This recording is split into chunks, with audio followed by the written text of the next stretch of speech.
É uma avó também muito querida, mas tudo muda quando ela começa a namorar este homem, este Aldemir, um vendedor de equipamentos domésticos.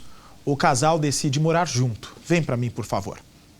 Além de proibir a esposa de ver a família, demora pouco para Aldemir largar o emprego e viver às custas na sombra de Judite. O salário dela, que já não era muita coisa, era usado para pagar as despesas da casa e sustentar também o maldito vício de Aldemir. Quando não está bêbado, ele é um homem. Quando ele está bêbado, ele liga a TV, colocava no volume máximo só para atrapalhar o sossego dos vizinhos, não é? Para que... Não é possível. Vem para mim. Agora que eu me toquei, que história é essa? Esse cretino, segundo a polícia, ele aumentava o volume da televisão, botava o volume no máximo para que os vizinhos não escutassem a sessão de espancamento, a sessão de tortura com a esposa. Põe no ar a reportagem. A revolta e a saudade. O relacionamento entre mãe e filha estava sendo reconstruído, mas tudo foi interrompido por causa deste homem, o Aldemir, de 45 anos. Dá um certo desespero, né? Assim, de saber como foi que aconteceu, por que que ele fez isso. Como ela não se defendeu, porque da maneira que foi encontrado não teve defesa nenhuma. Aldemir assassinou a esposa, a Judite, de 57 anos. Tudo por conta dos ciúmes que sentia dela. A mulher era refém dentro da própria casa, sofria calada, não pedia ajuda nem mesmo para a própria família. A gente escutava brigas deles, ele bebia muito, às vezes ameaçava assim, mas a gente não se metia, né? Porque brigava e calmava um pouco, no outro dia estava normal, mas no fundo mesmo que ela passava a gente não sabia. Judite e Aldemir se conheceram de uma forma inusitada. Todas as vezes que estava de folga da empresa em que trabalhava como auxiliar de cozinha, recebia a visita de um vendedor de utensílios domésticos. Aos poucos, eles foram se interessando um pelo outro, passaram a namorar e logo depois foram morar juntos. Aldemir sempre foi um homem calado, mantinha a distância de todos, não tinha amigos.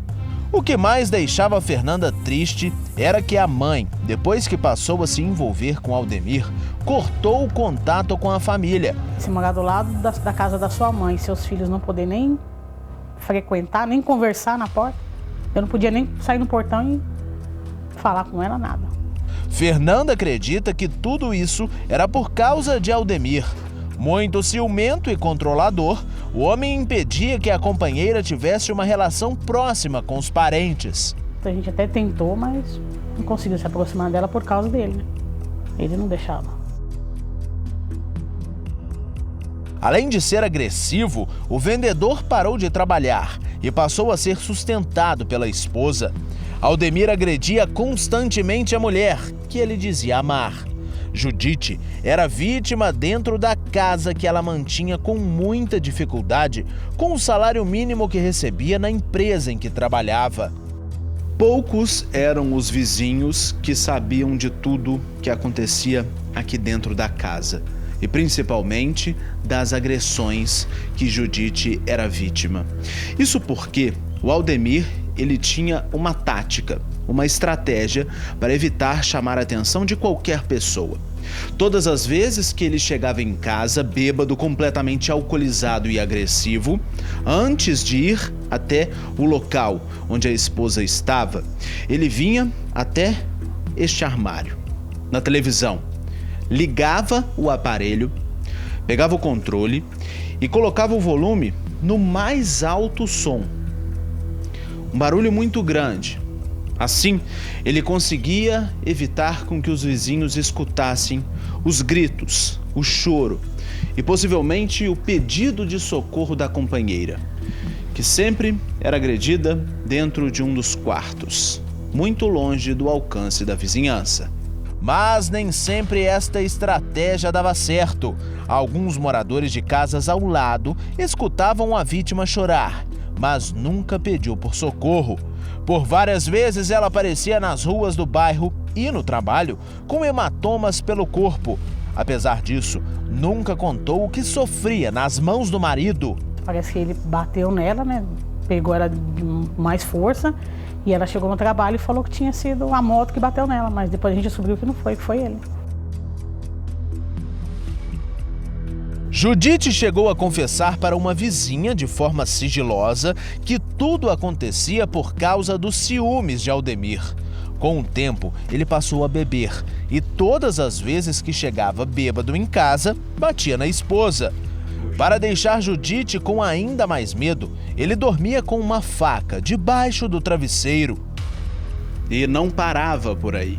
A Judite estava em casa, aqui na sala, e percebeu que o Aldemir havia comprado uma nova faca. Então, em um momento de distração do Aldemir, ela pegou essa faca e escondeu. No dia seguinte, ela saiu muito cedo. O homem ainda estava dormindo. Ela foi para o trabalho e lá no armário dela, ela escondeu esta faca. Tudo por medo. Ele falou que era com aquilo ali que ele ia acabar com a vida dela. Depois de 4 anos de relacionamento, o pior aconteceu. Judite chegou em casa e viu Aldemir bêbado. Ela apanhou de novo. Depois de uma grande briga, o silêncio. Aldemir saiu pela porta, pegou a moto e fugiu. Horas depois, ligou para um conhecido e confessou que tinha matado a esposa com uma faca. Os amigos vieram até a casa. O portão lateral estava entreaberto.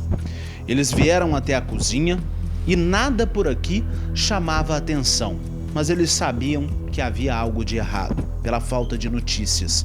Resolveram procurar mais pela casa. Foram até a sala. Quando chegaram no meio do cômodo, viram que no chão havia um rastro de sangue.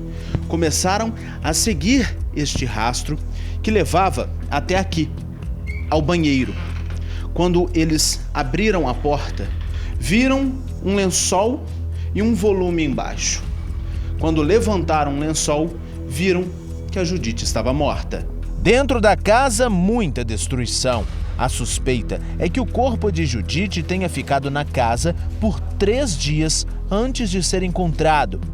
Existe ainda a suspeita de que Aldemir esteja no Rio Grande do Norte, onde tem parentes.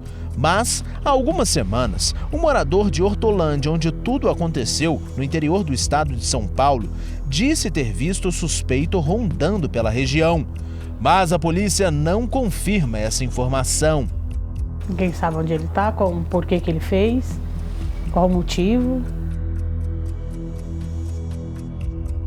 Momentos antes de ser morta, Judite ligou para uma das filhas, mas o telefonema não foi atendido. Fernanda acredita que pode ter sido uma última tentativa de pedir ajuda. Difícil. Muito difícil.